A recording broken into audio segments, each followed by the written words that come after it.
cet article. Parce qu'on a atteint un niveau où la souffrance intime devient un contenu, un buzz, un aveu public. Parce que trop de jeunes femmes deviennent mères ou avortent sans avoir jamais été filles ni protégées. Parce que personne ne leur a parlé ni d'elles, ni d'amour, ni de choix, ni de respect d'elles-mêmes. Parce que dans ce monde numérique, on trouve tout sauf une boussole. Témoignage. Fiction. J'ai eu mon premier rapport à 18 ans.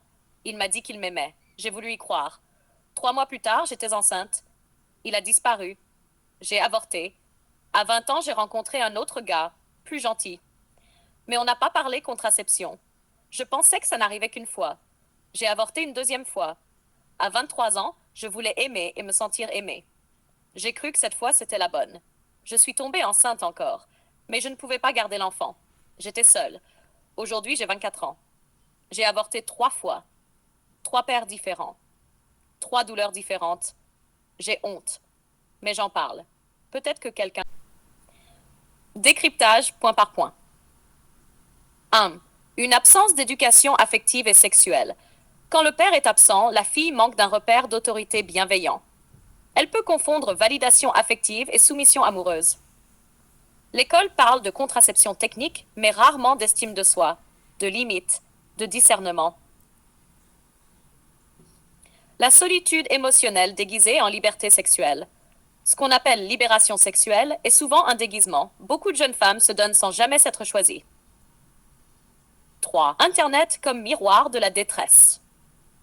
Ces jeunes femmes racontent tout publiquement pour 2 raisons. Chercher du sens à leur histoire et recevoir de la validation qu'elles n'ont jamais eue ailleurs. 4. Ignorance réelle du risque. Il ne s'agit pas d'un simple oubli de préservatif. C'est une ignorance structurelle. Certaines n'ont jamais eu une conversation sérieuse sur leur corps, leurs droits, les conséquences, les IST. 5. Le paradoxe de la victimisation volontaire. On voit apparaître une tendance à romantiser le chaos. Se raconter comme survivante devient une manière d'exister.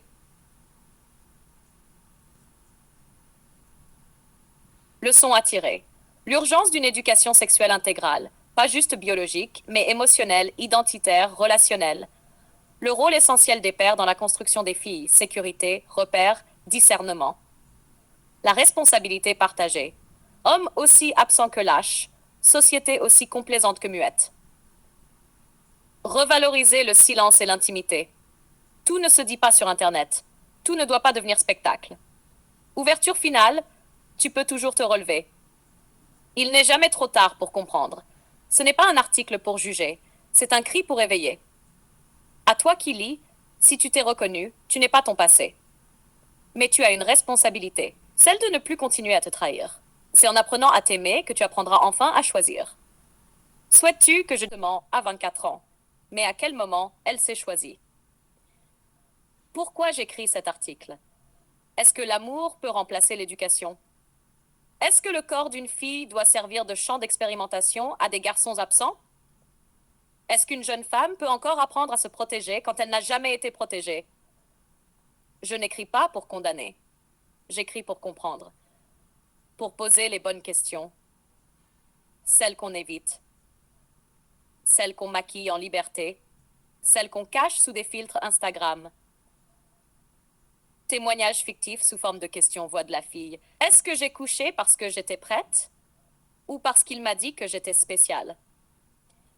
Quand j'ai vu les 2 barres sur le test, pourquoi j'ai eu envie de pleurer, mais je n'ai appelé personne? Pourquoi est-ce qu'ils partent tous? Est-ce que je suis maudite? Ou est-ce que je me suis jamais posé la bonne question? Pourquoi j'ai recommencé une deuxième fois, avec un autre, sans rien dire, sans me protéger? Pourquoi je n'ai pas crié que j'avais mal, que je voulais juste être aimée autrement? Pourquoi je parle de tout ça maintenant? Est-ce que c'est pour être comprise? Ou parce que j'espère que ça serve à quelqu'un d'autre? Décryptage par question. 1. Quelle éducation sexuelle a-t-elle vraiment reçue?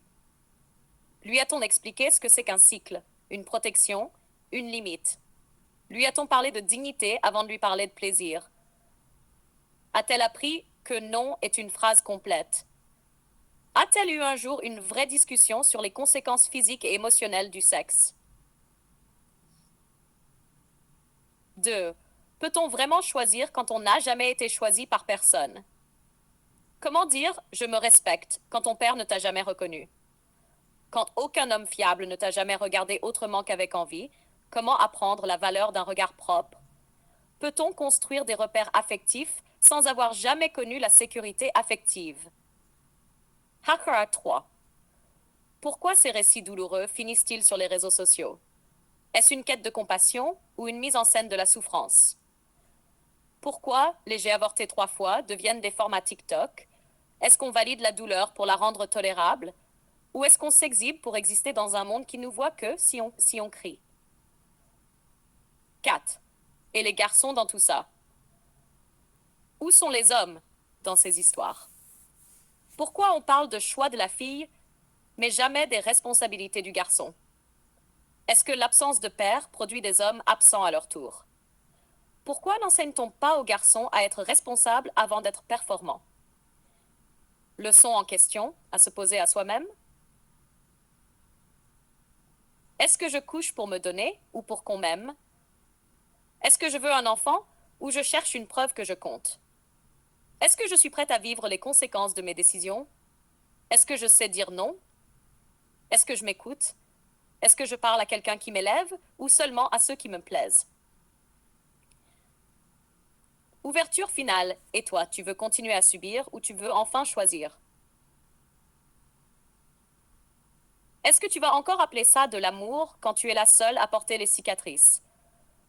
Est-ce que tu vas encore cacher ta douleur derrière une punchline? Est-ce que tu veux qu'on te comprenne ou qu'on t'apprenne à t'aimer? Il n'est jamais trop tard pour devenir la femme que tu aurais voulu être à 18 ans. Mais pour ça, il faut une décision. La tienne. Souhaitez, lumière tamisée. Talk show, 3 avortements à 24 ans et maintenant? Intro musicale sobre, lumière tamisée. Ce soir, on parle de sexualité, d'absence, d'éducation, de choix, 3 avortements, 3 pères différents, une seule fille. Elle n'est pas un monstre, elle est le reflet d'un vide. Mais est-ce qu'un vide justifie tout? Bonsoir à tous, ce soir, on va oser. Oser parler de ces filles qu'on juge trop vite. Celles qui, à 24 ans, ont déjà vécu des histoires qu'on n'ose même pas imaginer. Mais ce soir, on ne va pas juger. On va questionner, comprendre et peut-être reconstruire. J'ai eu mon premier rapport à 18 ans. Il m'a dit qu'il m'aimait. Je n'avais rien appris avant. À 19 ans, j'ai avorté.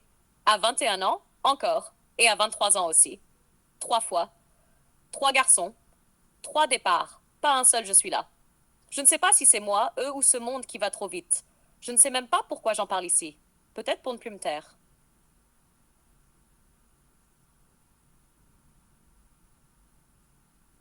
Toi qui regardes cette émission, si Melia t'avait dit la vérité le premier soir, tu serais resté. Tu l'aurais prise dans tes bras ou tu l'aurais bloquée sur WhatsApp. Tu l'épouses ou tu la condamnes à se reconstruire toute seule, encore une fois. 3 avortements. Et maintenant, tu assumes quoi? Décor. Salle universitaire simple, table ronde, 2 chaises face à face, lumière neutre, intime. Un public réduit étudiant assiste en silence. Interviewé, toi ou un animateur. Voix posée, claire, ton direct, empathique. Mélia, fictive. 24 ans, voix douce, parfois hésitante, parfois sur la défensive. Début. Merci d'avoir accepté de venir. Je sais que c'est pas facile d'en parler, mais c'est important. Tu as 24 ans, tu as déjà eu 3 grossesses non désirées, 3 avortements avec 3 pères différents. Tu sais pourquoi on est là? Je, je crois qu'il faut que je comprenne ce qui m'arrive, pourquoi j'en suis là. Phase 1, retour sur les faits. Est-ce que tu peux me raconter sans phare comment ça s'est passé, ces grossesses? Est-ce que c'était prévu? Non, jamais. Jamais. J'étais souvent surprise, j'avais confiance, je pensais que ça n'arriverait pas. Tu avais la confiance, mais envers qui? Et envers toi? Je ne sais pas, je voulais juste être aimée. Phase 2. La protection et la contraception. Et la contraception, est-ce que tu l'utilisais? Est-ce qu'on t'a expliqué comment ça marche? Pas vraiment. Je savais qu'il y avait des protections, mais j'étais timide pour en parler, et puis j'avais peur de perdre l'homme. Donc, tu préférais risquer une grossesse que de poser une limite?